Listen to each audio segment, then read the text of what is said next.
Latest టెక్నాలజీతో చిన్న injection తో నన్ను పూర్తి ఆరోగ్యవంతురాలను చేశారు. Elite spine and pain management centre, Manikonda, Dilsukh Nagar. నా బిడ్డ అశ్విని అనే నా శంకర్నగర్లోనే ఉంటా.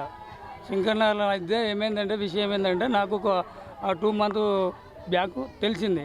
పెళ్ళి పోయిన తోర్నాల పెళ్ళికి అక్కడ పోయినది, దోస్తు వాళ్ళ ఇంటికి పోయినది. పెళ్ళి పోయినప్పుడు అక్కడ వాళ్ళు ఈమెకు ట్రాప్ చేసి ఆమెని ఇంటికి రప్పించుకొని వాళ్ళ ఇంట్లో అమ్మ, నాయన, పెద్దబాబు, చెల్లె, అన్న, వాళ్ళ పిల్లని, బావ, చిన్న ఆయన, పెద్దబాబు, వాళ్ళందరూ, వాళ్ళ అమ్మ, వీళ్ళందరూ మొత్తం నా బిడ్డను డైవర్ట్ చేసేసి వాళ్ళు ఏం చేసిరంటే మా దిక్కు మా మాట వినకుండా, మా మాట పట్టించుకోకుండా ఆ టైప్లో ఆమెకు మొత్తం నేర్పి ఆ రోజు వాళ్ళ ఇంట్లో పండగ పెట్టుకొని ఫోన్ చేస్తే ఫోన్ స్విచ్ ఆఫ్ అయింది, ఫోన్ కలవలేదు.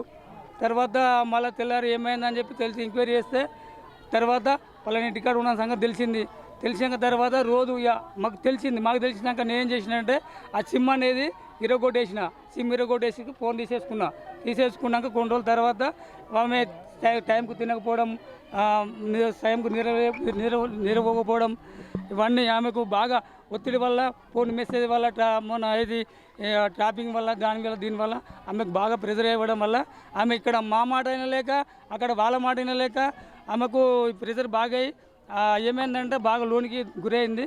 ఇప్పుడు ఈ సూసైడ్ కారణం ఏంటంటే వాళ్ళు చేసిన ఒత్తిడి వల్లనే, ఆడు ఫోన్ చేసి టార్చర్ చేసిన వల్లనే మాకు వాడి ఆ రికార్డు కూడా వచ్చినాయి.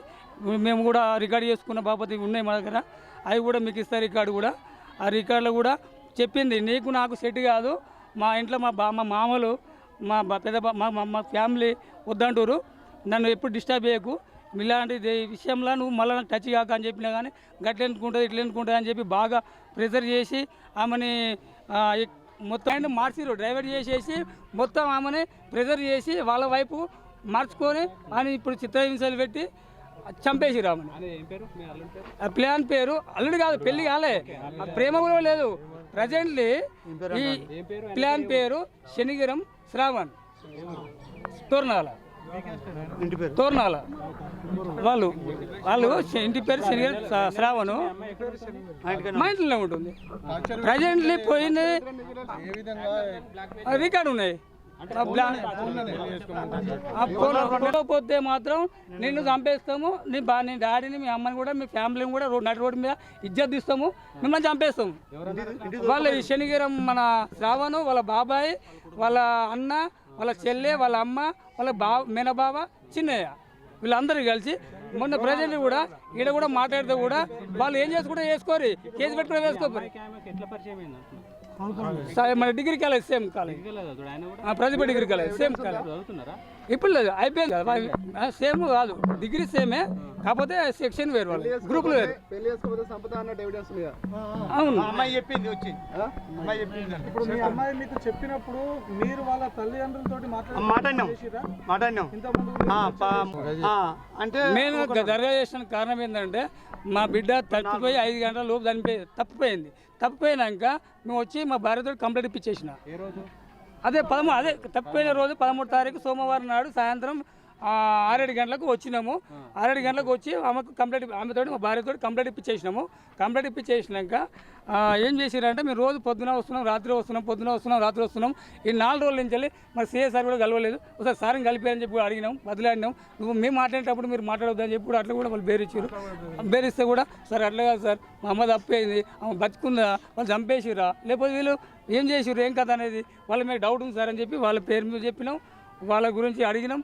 నువ్వు రేపు రా సాయంత్రం రా, మేము ఫోన్ టాపింగ్ చేస్తున్నాం, అది ఫోన్ లిస్ట్ తీసుకొస్తున్నాం, తీసుకొస్తున్నాం, అది టైం పడుతుంది, 5 రోజులు రావాలి, ఇంకా రాలేదు అని చెప్పంటే సార్ మాకు సార్ ఒకసారి కలిపేయండి సార్, కల్పిస్తే మేము ఒకసారి మాట్లాడుకుంటాం. మా బిడ్డ ఇట్లా వాళ్ళు మొత్తం మైండ్ డైవర్ట్ చేసేసి ఆమెను మొత్తం వాళ్ళ ఎక్కువ మలుపుకొని వాళ్ళు ఉస్తడి చేసుకొని నా బిడ్డని వాళ్ళకి చంపేసేది సార్ అని చెప్పి అడిగినా కానీ లేదు అని చెప్పి ఇవాళ మేము వచ్చేదాకా కూడా సిఎస్ఆర్ కూడా ఇంతవరకు కూడా కలవలేదు. ఇవాళ కలిసిండు సార్ సిఎస్ఆర్. వాళ్ళు ఏం చేసిరంటే సందర్భం మల్లేశం చేసినట్టే ఫోన్ చేసిండు నాకు.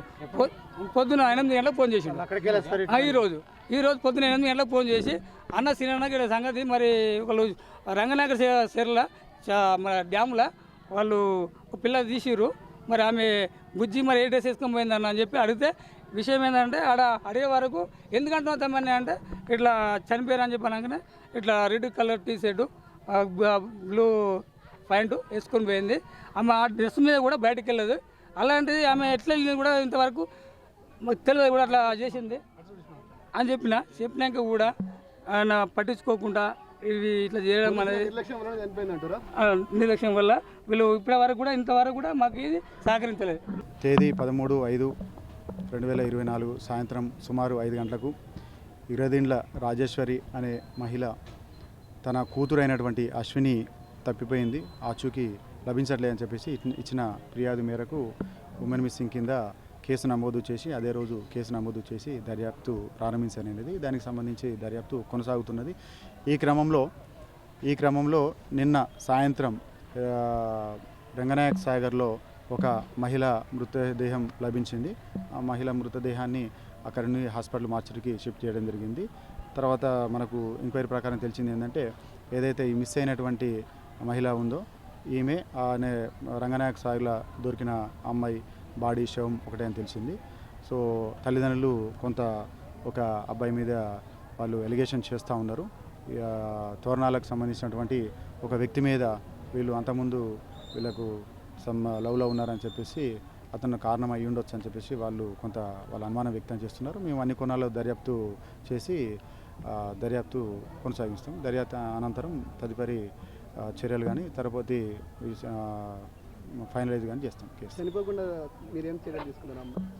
కంప్లైంట్ ఇచ్చిన 5 రోజులలో మీరేం చర్యలు తీసుకున్నారు? కంప్లైంట్ ఇచ్చిన తర్వాత ఇమీడియట్గా మనం చేయాల్సింది అక్కడ సీసీ ఫుటేజ్ కొన్ని చూసాం. దాని ప్రకారంగా మనకు అక్కడ దానికి సంబంధించిన ఆనవాళ్ళు దొరకలేదు. రెండవది సిడిఆర్ కూడా మనం పెట్టడం జరిగింది. సిడిఆర్ అంటే అమ్మాయి సెల్ ఫోన్ తీసుకోపోలేదు.